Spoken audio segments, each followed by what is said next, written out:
Mass deportations are not gonna bring the price of your eggs down. Let me remind you, if you're watching this video, you're in the bottom 99% just like me. You're a working class individual just like me. This is about to get spooky, so don't fall for the I don't think men should be playing women's sports and I don't think women should be in the men's bathroom. This shit is culture war shit to distract you from the fact that they are pitting your pockets.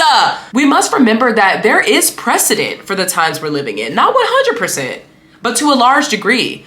It's why books like 1984, Parable of the Sower, and Fahrenheit 451 are deemed prophetic. And the reason why most of these books are banned. Trump said that he supported TikTok and won't enforce the ban, not because he gives a fuck about Americans' free speech, but because he is sucking the dicks of the world's richest tech bros. What's up, family? Welcome back to another episode of Look at the Material podcast. I'm your host, BK, and honestly, I wish I was talking to you under better circumstances, because the fact that Donald Trump became the president of the United States for a second time on MLK Day is gotta be some sort of sick fucking joke. And let me tell you, I'm not laughing. Ain't shit funny to me. And yeah, that is a picture of Malcolm and Martin behind me. Shout out to my boyfriend's parents for giving us that classic painting. Let's look at the material. So before we get into the elephant in the room, which is the Trump of it all and the inauguration and Elon Musk parading around the stage like a cartoon evil villain. There he is.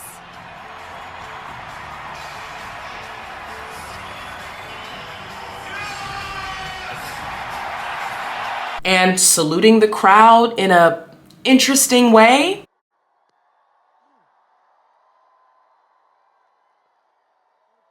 Let's get into the TikTok ban. I got a couple questions on my Instagram story about this, so I wanted to just kind of put out my own information and tie it up in a nice little bow for you. I'm not going to say that this information is 100% accurate just because it literally got banned and unbanned in a span of 14 hours. So there might be some information that I'm missing or that might be slightly incorrect, but I will make sure to put as many resources in the description below so that you can be on top of it. Okay? Okay. So essentially a bipartisan Congress passed this bill. So Democrats and Republicans supported this bill. It passed in record time. I think AOC on her story said it took like a week or two to get this through, which is insane because they cannot collaborate or agree on making schools safer by banning guns or regulating guns at the very least. They can't agree on giving us free healthcare, free education, making sure that our water is clean, our air is clean. They can't agree on none of that. But banning an insanely popular app? They got you there. So Joe Biden signed the bill into law and the Supreme Court upheld the ban. The law essentially says that if Apple and Google have TikTok in their app store available to US users, they could potentially face a fine up to $5,000 per user. There's 177 million users from the US on TikTok. So if you times that by 5,000, that's how much they have to pay. This is in effect until ByteDance, which is the parent company for TikTok, sells TikTok to a US buyer. This is also why if you deleted TikTok in a panic and a frenzy thinking that it was gonna really be banned in the US, you have found out already that when you go back to your app store and try to download TikTok, nothing pops up. Now, before Biden left office, he said that he wasn't gonna take action against TikTok. And I'm just kind of like, well, why would you sign the bill in the first place? But you know, he's not all there. He's not really with us. And instead, he left the decision up to Trump. Trump said that he supported TikTok and won't enforce the ban, not because he gives a fuck about Americans' free speech, but because he is sucking the dicks of the world's richest tech bros. Elon Musk, Jeff Bezos, Mark Zuckerberg, and even like the OpenAI CEO and the Apple CEO and the Google CEO. That's what this is about. It's also about Trump being able to control another massive mode of communication for US users and for anyone who's on TikTok for that matter. So if you've been paying attention, that means that Meta, Facebook, Instagram, WhatsApp, are in Donald Trump's pocket. And if you notice, like I got shadow banned for posting about Palestine on Instagram back last year, 2 years ago in 2023. And I went from having 300, 400 people view my story to 30 people view my story, all because of this censorious campaign to stifle voices that were speaking out for Palestine. And these are one of the implications, some of the implications that we have to consider when, you know, the TikTok CEO is now saying, thank you, President Trump, for saving Americans' free speech and all this. It's like, huh. And then also Elon, he is the owner of Twitter. I refuse to call that shit X. That shit is Twitter. And so again, you can see right-wing propaganda festers there, conspiracy theories fester there, misinformation, anti-trans, anti-black, anti-immigrant sentiment festers there. And this is exactly what Trump wants. So do not be fooled by the okie doke. Don't fall for it. This nigga does not care about giving you a freedom of speech or freedom of having your business on the app. He just wants these connections, and he wants these major social media platforms and modes of communication to be in his pocket. It was announced that the ban would actually go into effect Sunday at midnight. Instead, US users were kicked off around 8 p.m. Central Time. That's about the time that I was kicked off. And let me say, I have never received a pop-up on my TikTok until this entire fiasco. I received 3 different pop-ups that say varying different pieces of information, and I'm gonna read them to you, and you tell me what you think is the big difference here. The first pop-up said, we regret that a US law banning TikTok will take effect on January 19th and force us to make our services temporarily unavailable. We're working to restore our service in the US as soon as possible, and we appreciate your support. Please stay tuned. I was able to click dismiss and keep scrolling for a couple more hours. Then I get this notification that says, sorry, TikTok isn't available right now. A law banning TikTok has been enacted in the US. Unfortunately, that means you can't use TikTok for now.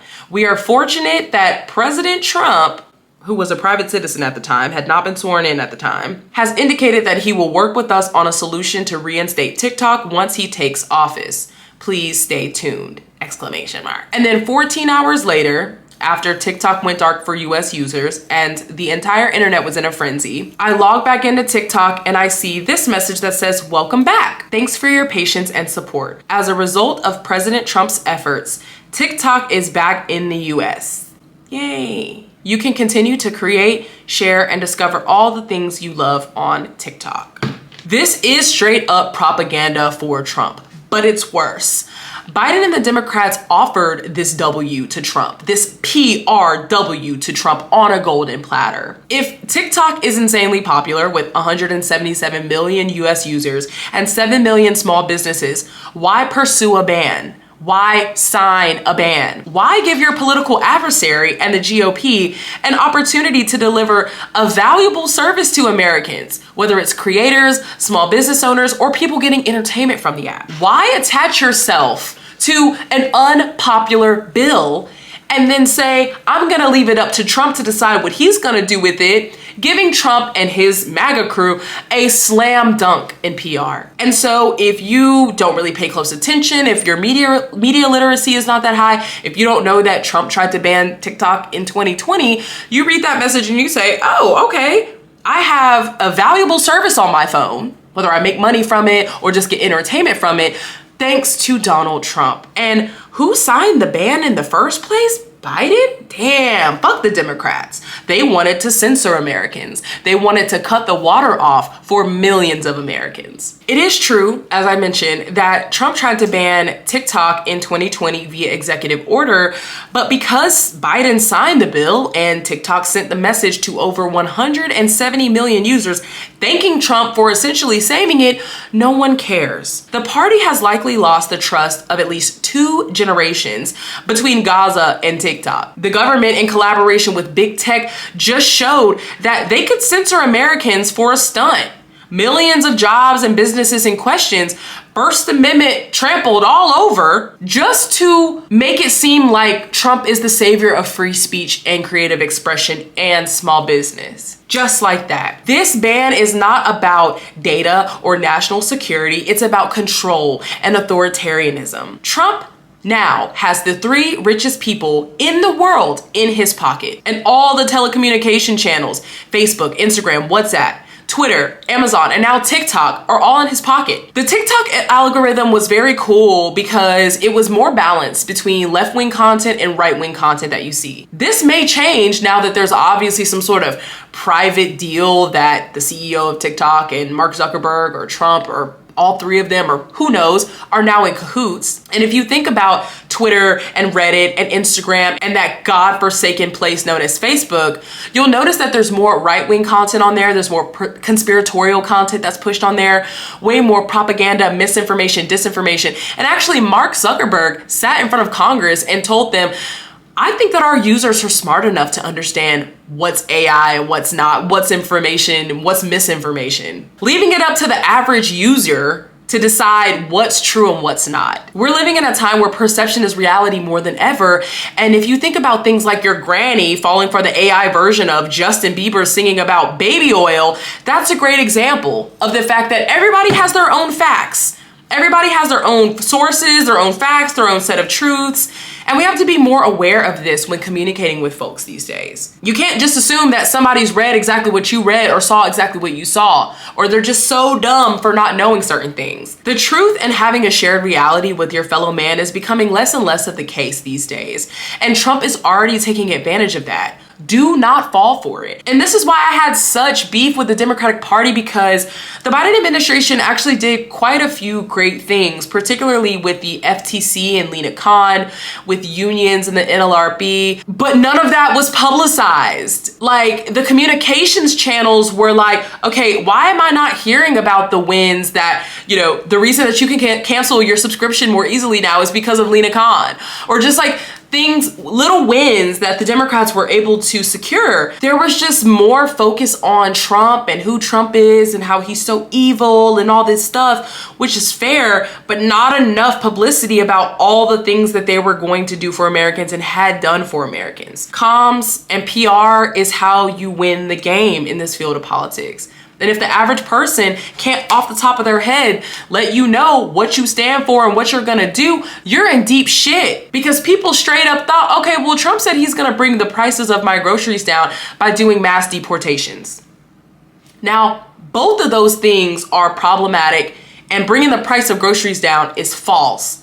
But it doesn't matter, because the average person who doesn't have the time to read Wall Street Journal or have time to pontificate about is this true or false just has been told over and over and over and over again through multiple channels that they already use that this is what Trump is gonna do. Biden couldn't do that because, oh yeah, he's decrepit. I don't wanna, diagnose him. But we saw that debate. We saw that he was not strong enough to campaign for himself. And then when he dropped out 3 months before the election day, who was doing the publicity for Kamala Harris's team? The main person I saw was Mark Cuban, who's what? A billionaire. What did you think of Harris when she was running for president the first time around, 2019? I think I wasn't paying attention. Yeah. But look, but you know the position she took. She was Medicare for all. It was a Green New Deal. But she was representing the state of California. You can call it the People's Republic of California, right? And so when you have a far left state, you're gonna do what those your citizens want. When you're representing the United States of America, it's a much broader and but she took those positions when she was starting to run for president. I get that. I get that. But here's where we are now. That was not a very long-lived run, and I think she learned the hard way that certain. Do you think she believed that stuff, or was she doing it to run? I think she believed it for sure, but look, she has to speak for herself on those things. But actually, let the Democratic leadership tell it. There's good billionaires and bad billionaires. There are a lot of good billionaires out there that have been with Democrats who share our values, and we will take their money, but we're not taking money from those bad billionaires. Here, thank you, Joe Martin. Give me a fucking break. So again, make no mistake, this ban and potential partnerships between the Trump administration and Meta, Elon, and the TikTok CEO is about owning communications platforms to push propaganda, misinformation, disinformation, conspiracy theories, and to collect your data to sell you more shit. With all that being said, gone are the days of dunking on people who have no shame and don't care to look at the facts. MAGA folks don't care. These white supremacists don't care. You are wasting your time trying to be like, well, actually, they don't care. It ain't shit funny. I'm looking at you, Democratic Party. We saw Trump moved his inauguration indoors because he can't handle the cold. So we made him a custom sweatshirt. Nice and cozy. Stay warm, Donald. MSNBC mom 2014 style Jokes? Is that what we're really getting off here? Okay, after y'all just spent months telling us that this man is him.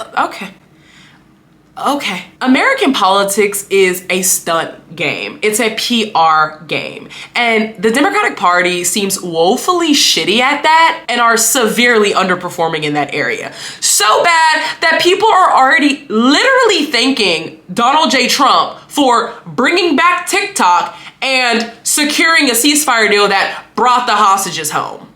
Seriously. And I will say, because these major telecommunications channels are owned by these billionaires, these sociopaths, these alt-right white supremacists, we have to get better at media literacy. And we gotta talk to our fellow neighbor about what are you seeing, what are you thinking, what type of information are you consuming, and help each other out. Like, for instance, can you tell the difference between an AI image or not? Can you tell when you're watching propaganda, or tell what the telltale signs are of propaganda to detect it? Are you taking the time out of your day to read? Do you have a library card? We must remember that there is precedent for the times we're living in, not 100%, but to a large degree. It's why books like 1984, Parable of the Sower, and Fahrenheit 451 are deemed prophetic. And the reason why most of these books are banned. You read a lot of these books and you're like, oh my God, they're telling the future. No, they saw the patterns. Now, something interesting happened when the TikTok ban was happening, right? People were deleting the app off their phone. People were definitely freaking out because their supplemental incomes were put into question. Their small businesses were put into question. If they were a creator making money off that app, that was put into question. And something that really caught the attention of mainstream media was that people were flocking to this app called Xiaohongshu, aka the Little Red Book, or what's known in the States right now as RedNote. This is actually a Chinese-owned app, and pretty much all the functions on there are in Mandarin, but I did see an update the other day that they now have a translate function, which is super cool. But millions of Americans flock to this app that is essentially like a search engine mixed with Pinterest, mixed with Tumblr, mixed with Instagram for Chinese users. But because the algorithm is so dope and the interface looks very similar to TikTok, a lot of US users have been enjoying their time there.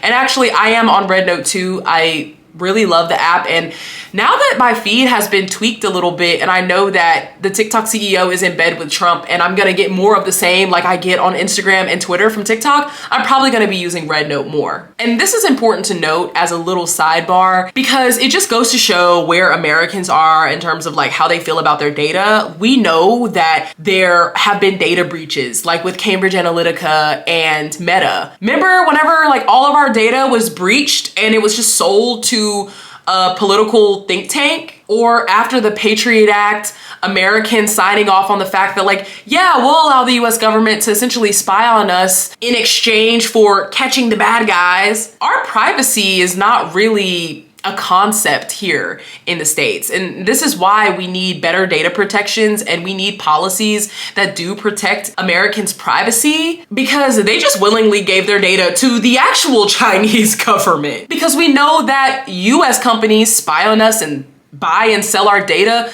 Data brokerage is a thing in the States because data is the new gold and oil. If you own someone's data, you know how to advertise to them better. So because we've got hands all over our data here in the States, we just feel like, hey, I don't need an encrypted email. I don't need an encrypted text messaging app. I don't really care who buys and sells my data. We have been made to feel so comfortable and willy-nilly about our private information that users actually flock to a Chinese app. And I just thought that's just such an interesting thing. And it just shows the sign of the times.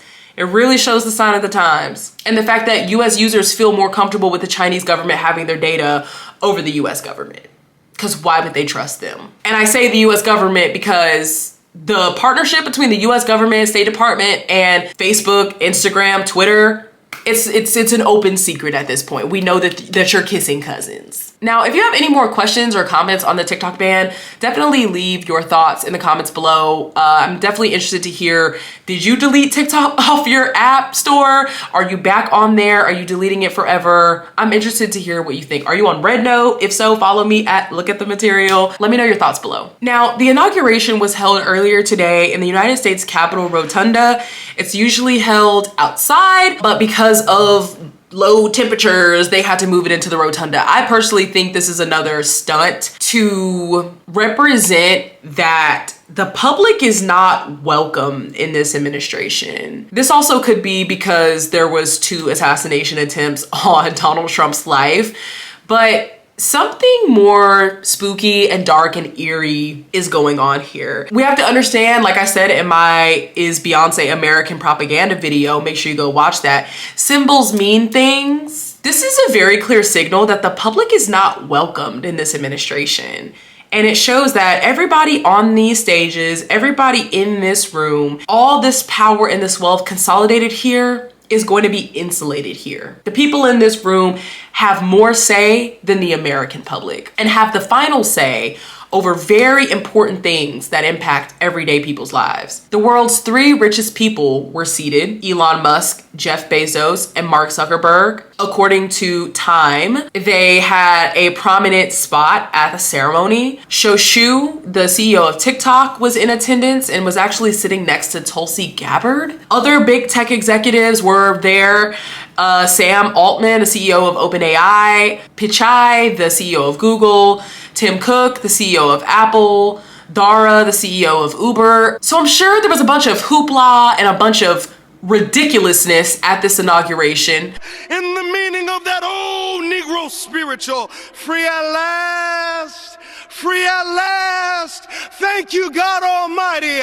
We are free at last. If you believe where the Spirit of the Lord is, there is liberty. Come on, put your hands together and give your great God great glory.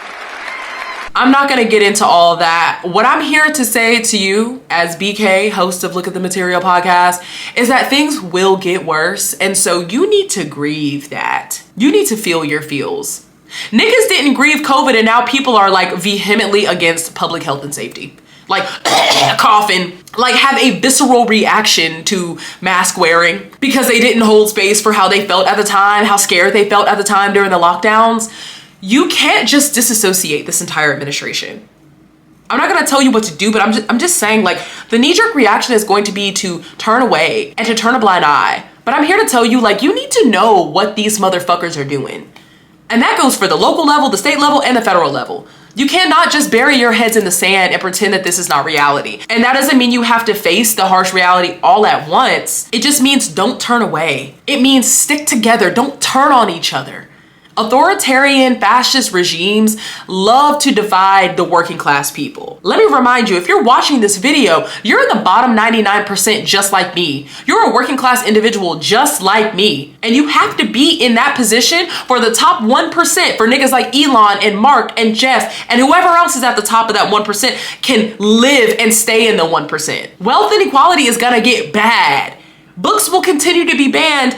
And I saw a clip where Trump already said, I'm making it the official position of the United States of America that there's only 2 genders, male and female. So this is an open attack on intersex individuals and trans individuals and non-binary individuals. This shit is about to get spooky. So don't fall for the, I don't think men should be playing women's sports and I don't think women should be in the men's bathroom. This shit is culture war shit to distract you from the fact that they are pitting your fucking pockets. And realize that community works faster than government. Think about the last hurricane or the last natural disaster that you endured. Think about the fact that the climate crises are gonna keep coming and you may become a climate refugee. Who's gonna be helping you pick the rubble off of your house and sweep your street or help save your dog? It's not gonna be Trump parachuting down being like, I'm gonna save you. It's not gonna be Congress. They're gonna be locked up in their fucking $1 million mansions. It's gonna be your next door neighbor. It's gonna be your teacher, your counselor, whoever you know in your community. Remember that. Nobody's coming to save you. The person most likely to save you is the person next to you. So get to know them, talk to them. And we gotta stop tossing people to the wayside just because they don't believe every single thing we believe down to the T. Resist in your own ways. Like I said earlier, times like this do have precedent to a certain extent, right? There's always been a little guy, there's always been a big guy. There's always been class warfare going on, right? There are people that came before us, our ancestors, that laid blueprints out for us. We just haven't heard them yet, or read them yet, or interacted with them yet. Know that the rich will get richer, and this is class warfare. Elon's net worth increased after the election. Did yours? Axios reported that Trump became a crypto billionaire overnight. Did you? Matter of fact, when's the last time your wages kept up with the price of living? The fact that we even have a cost of living is fucking insane to me. And so I don't care how many people tell you to take a cold shower and grind and read 48 Laws of Power and how to become a CEO, how to think like a CEO. It is mathematically impossible for you to become a billionaire, for you to enter the 1%. And yes, millionaires, I'm talking to you too. Landlords and millionaires think that they are the ones that we're talking about when we say eat the rich. Bitch, you'll never be wealthy enough for us to want to eat you, ho. It's levels to this shit. And I say this to say, when we think about class lines, it's poor whites and poor browns and poor blacks. And we need to focus on the fact that we're all fucking poor and not the fact that we're different races or genders or ideologies or whatever the fuck. That's what it boils down to. And so when your egg prices don't go down and your rent doesn't go down and it actually shoots the fuck up, don't blame immigrants, don't blame trans people, don't blame poor people or homeless people, blame them. Blame them niggas in that rotunda. Make sure that you're identifying your real ops, your real opposition. And I'm sorry, your opposition is not an abuelita that's just trying to make a living. It's not your trans neighbor that's just trying to experience gender euphoria. It's not. And while you're caught up in this fucking culture war bullshit, these niggas are running laps around us. Running laps around us. So tighten the fuck up. And I mentioned that your opposition is not the immigrant. So let's get into that. Because basically Trump's first order of business and a key part of his messaging during the election has been mass deportations. And he actually mentioned that the first couple sweeps should be coming this week in sanctuary cities like Chicago and New York City. And actually, if you live in the DFW area, go ahead and follow Brown Berets DFW. They have been doing ICE Watch essentially. And actually in my neighborhood, ICE has been active as fuck. This type of like large-scale mass deportation will involve door knocking, profiling, and show me your papers laws and behavior from ICE, from the police. And even your neighbors may rat on the undocumented community. And if you think this does not impact you, think again. This man has openly spoken about ending birthright citizenship. As in, if you were born here and your parents were not, you could get your legal status revoked. You could even get profiled for looking like someone that's not supposed to be in the country and face repercussions that way because, you know, they arrest first and ask questions later, if they ask questions at all. Have some fucking empathy. If you just are saying, well, that doesn't apply to me, that doesn't apply to me, that doesn't apply to me, there's gonna be some way down the road that you're gonna be touched by this administration and you need to be in solidarity. Not because it's a transactional thing, like I supported you so you should support me, but because you care about your fellow man, because you're a citizen, you're a global citizen. You're not just a citizen of your little state and your town, you're a global citizen. That means free Sudan, free Palestine, free Haiti, free Congo. That means you have to have empathy for situations and be aware of situations before they're right at your front fucking door. There were some people that didn't give a shit about censorship or about the fact that the government can just take an app off your phone because they said so until TikTok was actually banned. I'm gonna need y'all to look down the street, around the corner, and chew gum and walk at the same time.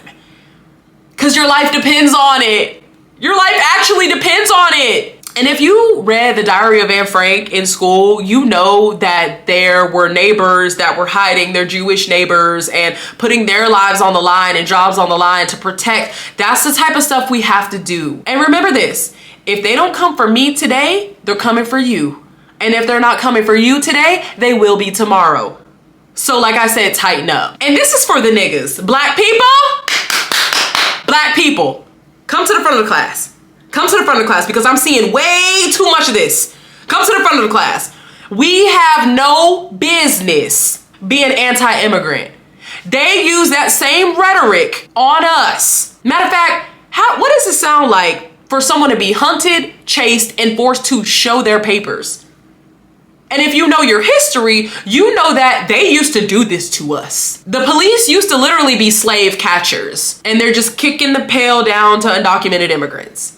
And now pretty much all immigrants, if he's talking about ending birthright citizenship, which is unconstitutional, by the way. You have no business blaming immigrants as to why you can't get a job. You have no fucking business parroting the man's talking points, white supremacist talking points. I've never seen so many niggas become experts in immigration policy than I did during that fucking election cycle. Mass deportations are not gonna bring the price of your fucking eggs down. And I need you to get that through your head. You can't be doing this eugenics and white supremacists and anti-immigrant. You can't be doing that. Because again, if they're coming for them, they're coming for us. Don't get no type of power trip off of you being slightly above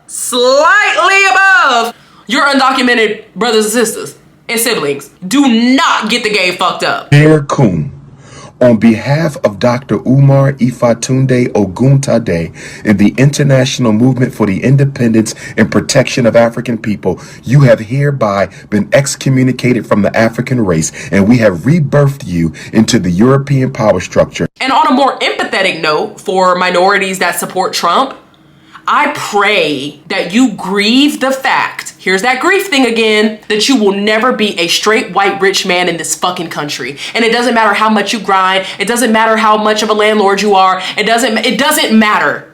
You will never fit into their idea of what a good American is, or what an American even is. Because the people that we're talking about, these white supremacists that we're talking about, they genuinely believe that your brain is smaller and that your skin is thicker so you can take more pain. They're genuinely using you as a minstrel, as a pawn, as entertainment. And I think if you were to grieve the fact that you will never be one of them, then maybe you could work your way to loving your fucking self and opening up a history book and looking at how our ancestors got us here. How you're using your freedom as a black person to shuck and jive.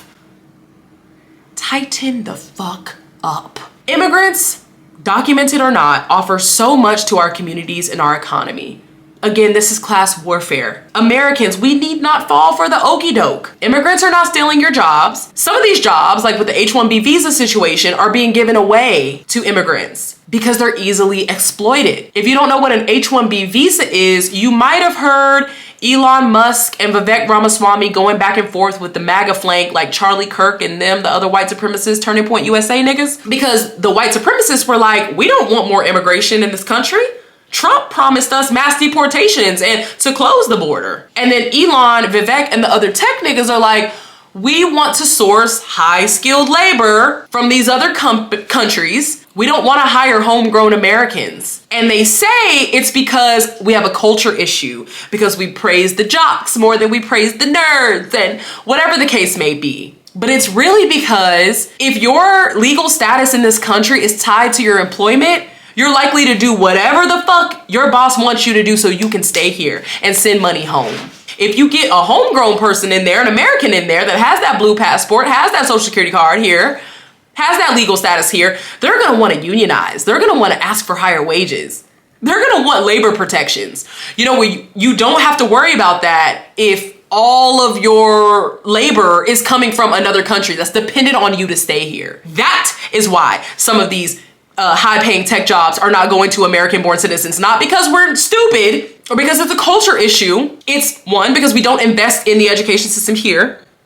That is a part of it. But it's because there's a whole industry, multiple industries, being propped up by cheap labor and sometimes unpaid labor. Some of these immigrants are coming in here and doing jobs that we will not do, whether it's because of the hours or because of the pay or because of both. These are not your opposition. If somebody fled their country, don't you think they would want to stay home with their family and their friends and their life and their culture and their language? Don't you think they want to? But if they're coming here for work opportunities, better opportunities to flee political violence, whatever the case may be, I have no problem with that. I think we should make it easier for people to come. I think that you should have the freedom to move wherever the fuck you want, regardless of an arbitrary border that's drawn by some white man. Swear to God. But don't start turning on these folks. Don't start using this as a America first, Americans first. Yeah, they're trying to trick you with that shit. The H-1B visa debate was about keeping cheap labor and keeping people in this country that you can exploit to do jobs that, you know, Americans want to do and want to get paid to do, but will not do it under the conditions that they want those conditions to be. I'm gonna leave you with this. Stay strong, stay connected, resist in your own ways. Do not fall for the divisive white supremacist rhetoric and propaganda that is going to be filling your daily lives on the news, on the apps that you use. Fight back against censorship and suppression the way that you can. Fun fact, that's why people were saying unalive and G-side on TikTok and Instagram, so you don't get suppressed. So like little tools like that we can use in the digital world, but then also finding modes of communication that are not completely surveilled, like encrypted emails, encrypted apps like Proton and Signal, or like face-to-face conversations or writing letters. There's precedent for a lot of the things that we're going to endure, but it will get worse. They are going to squeeze us more than they have ever squeezed before, and we have to turn to each other to survive that. There's no other way. I love y'all, and I thank you for this community that I'm trying to build here. I'm really trying to make this my bread and butter one day. I'm probably not gonna be using TikTok as much anymore. I wasn't even using it as much before the ban, but follow me on Instagram at LATMpod. You can follow me on Twitter at NoSleepTillBK. Obviously, like, share, comment, and subscribe here on YouTube. More videos to come. I'm hoping to post 2 videos a month, if not more. And just grieve. Just grieve. I cried a lot this morning. I'm angry, I'm pissed. I'll probably schedule a rage room here soon so I can break some shit. And then maybe a massage after. I don't know. But take care of yourselves as best as you can. Take